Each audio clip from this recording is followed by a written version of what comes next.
ఈరోజు మనము puff hands ఎలా కట్ చేసుకోవాలో చూద్దాము. యాక్చువల్లీ పఫ్ హ్యాండ్స్ అంటే ఓన్లీ ఫ్రిల్స్ అనుకుంటారు, కొంతమంది ఫ్రిల్స్ వస్తాయి కానీ పఫ్ రాదు. ఎగ్జాక్ట్ పఫ్ మనకి షోల్డర్ మీద రావాలంటే ఎలాంటి మెజర్మెంట్స్ మనం హ్యాండ్ కట్ చేసేటప్పుడు తీసుకోవాలి, ఇవన్నీ ఈరోజు వీడియోలో చూద్దాము. ఫ్రెండ్స్, ఫస్ట్ మనం హ్యాండ్ లెంత్ చూద్దాం. యాక్చువల్ హ్యాండ్ లెంత్ 10 అనుకోండి. 10 అంటే మనం 10.5 తీసుకుంటాం. దేనికి ఎక్స్ట్రా ఖర్చు కావాలి కాబట్టి 10.5 ప్లస్ ఇక్కడ మనం దిస్ ఈజ్ లైనింగ్ బ్లౌజ్ అనమాట. ఇక్కడ ఏదైనా మనం లైనింగ్కి అటాచ్ చేయాలన్నా కానీ ఏదైనా ఫోల్డ్ చేయాలన్నా కానీ 1/2 ఇంచ్ ఎక్స్ట్రా వదులుకుంటాం. అంటే ఇటు ఒక 1/2 ఇంచ్ ఇటు ఒక 1/2 ఇంచ్, టోటల్ మనం 11 తీసుకుందాం. సో 11కి మార్క్ చేసుకోండి మీరు. సో ఇది యాక్చువల్ హ్యాండ్ లెంత్.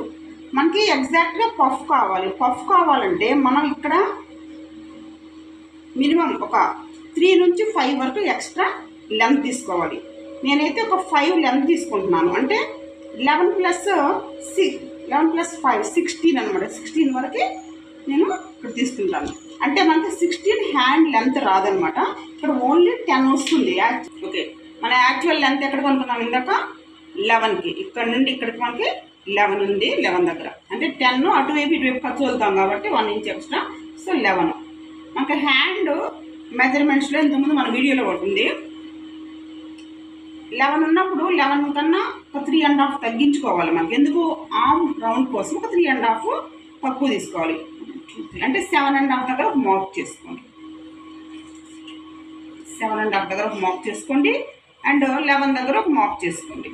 సో ఈ 7.5 దగ్గర ఒక లైన్ డ్రా చేసుకోండి, ఇలాగా స్ట్రైట్ లైన్. ఇది యాక్చువల్ హ్యాండ్ కటింగ్ ఇదనమాట. మనం ఎంతైతే లెంత్ తీసుకుంటామో దాంట్లో ఒక 3.5 అనేది ఆర్మ్ రౌండ్ దగ్గర మనం చూసుకోవాలి. సో లూజ్ వచ్చేసి ఇక్కడ 6.5 ఉంది. సారీ 6 ఉంది ఇక్కడ లూజు. యాక్చువల్ నేను లైనింగ్ కాకుండా యాక్చువల్ క్లాత్ మీద కట్ చేస్తున్నాను. ఎందుకంటే పఫ్ హ్యాండ్స్కి లైనింగ్ లేకుండానే పఫ్ హ్యాండ్ కనుక స్టిచ్ చేసుకుంటే చాలా నీట్గా ఉంటుంది. లైనింగ్తో కూడా బాగానే ఉంటుంది. బట్ మనకి ట్రాన్స్పరెంట్గా లేని క్లాత్స్కి డైరెక్ట్ క్లాత్ని మనం పఫ్ హ్యాండ్స్ యూజ్ చేసుకుంటే బాగుంటుంది. సో ఇక్కడ లూజ్ వచ్చేసి నేను 6 తీసుకున్నాను, గుర్తుపెట్టుకోండి. ఇక్కడ పఫ్ కోసం ఒక 5 ఎక్స్ట్రా తీసుకున్నాను నేను. 11 + 5 ఎక్స్ట్రా పఫ్. సో ఇక్కడ నుంచి మీరు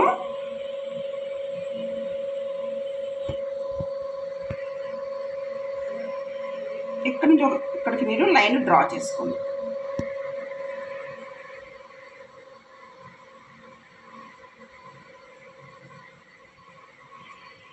చూడండి, ఇక్కడ మనం ఏదైతే ఎక్స్ట్రా తీసుకున్నామో ఇక్కడ నుంచి ఇక్కడికి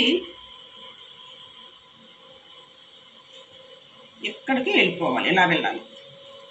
ఇలా వెళ్ళేసి ఇక్కడ మార్క్ పెట్టాను కదా 6, ఇక్కడ నుంచి ఈ యాంగిల్లో ఇలా లైన్ డ్రా చేయండి. ఇది ఖర్చుకు అనమాట.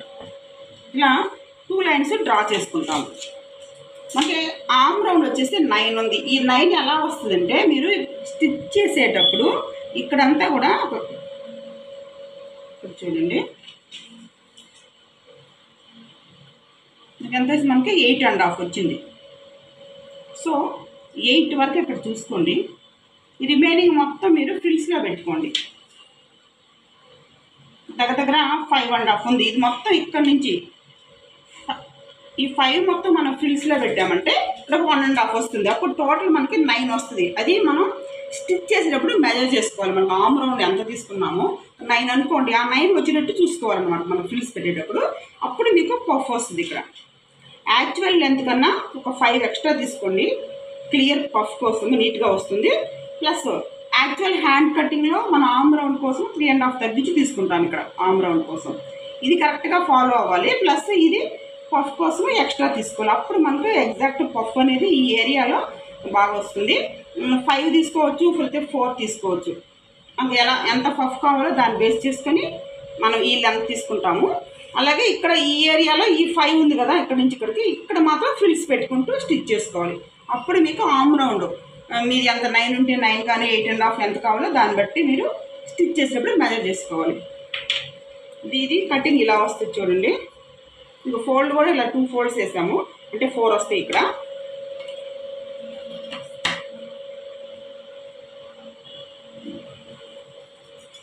ఇక్కడ కార్నర్లో కొంచెం మార్క్ చేసుకోండి.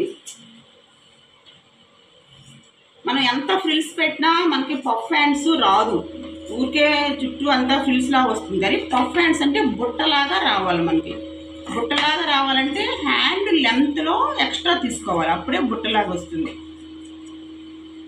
సో ఇక్కడికి ప్లస్ ఇక్కడ మనం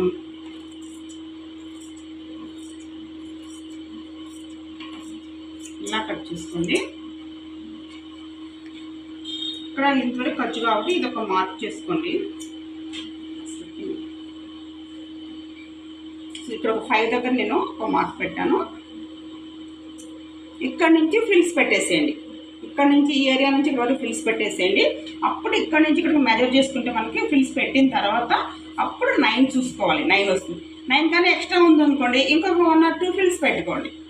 అంతేగాని ఇక్కడ వరకు ఫ్రిల్స్ పెట్టేసి అంతా ఫ్రిల్స్ లాంటి హ్యాండ్ కాదు, ఇది జస్ట్ పఫ్ హ్యాండ్ అంటారు. పఫ్ హ్యాండ్ అంటే ఏంటి, బుట్టలాగా పైకి లేవాలన్నమాట. అది కూడా ఎక్కడ మన షోల్డర్ దగ్గర మాత్రమే పఫ్ లాగా పైకి లేచినట్టు ఉండాలి, దాన్నే పఫ్ హ్యాండ్ అంటారు. సో అలా రావాలి అంటే హ్యాండ్ యాక్చువల్ లెంత్లో నుంచి ఒక 4 కానీ 5 ఇంచెస్ కానీ ఎక్స్ట్రా తీసుకొని మనం కట్ చేసుకోవాలి madam. This is the puff hands అండి. ఒక ఫ్రెండ్స్ ఇది puff hand cutting. Actual length కన్నా కూడా మనం ఒక 4 or 5 ఇంచెస్ ఎక్స్ట్రా తీసుకొని ఇక్కడ ఫ్రిల్స్ కానీ పెట్టుకుంటే షోల్డర్ దగ్గర నీట్గా పఫ్ వస్తుంది. అలాగే యాక్చువల్ లెంత్లో ఉంది ఆర్మ్ రౌండ్ కనుక 3.5 కనుక మైనస్ చేసుకుంటే కరెక్ట్ ఆర్మ్ రౌండ్ వస్తుంది. అప్పుడు ఫైనల్ ఆర్మ్ రౌండ్ 9 కానీ 8 కానీ ఆఫ్టర్ స్టిచ్ చేసిన తర్వాత మనం ఫ్రిల్స్ స్టిచ్ చేసిన తర్వాత అప్పుడు మెజర్ చేసుకొని మీరు ఆర్మ్ రౌండ్ అనేది చూసుకుంటే పఫ్ హ్యాండ్స్ అనేది చాలా నీట్గా వస్తుంది. ఓకే ఫ్రెండ్స్, మీకు పఫ్ హ్యాండ్స్ ఎలా కట్ చేసుకోవాలో అండర్స్టాండ్ అయ్యింది అనుకుంటాను. మా ప్రీవియస్ వీడియోలో హ్యాండ్స్ పర్ఫెక్ట్గా ఎలాంటి మెజర్మెంట్స్తో కట్ చేయాలనేవి ఉన్నాయి. ఒకసారి ఆ వీడియో కూడా ఒకసారి చూడండి. Thank you for watching.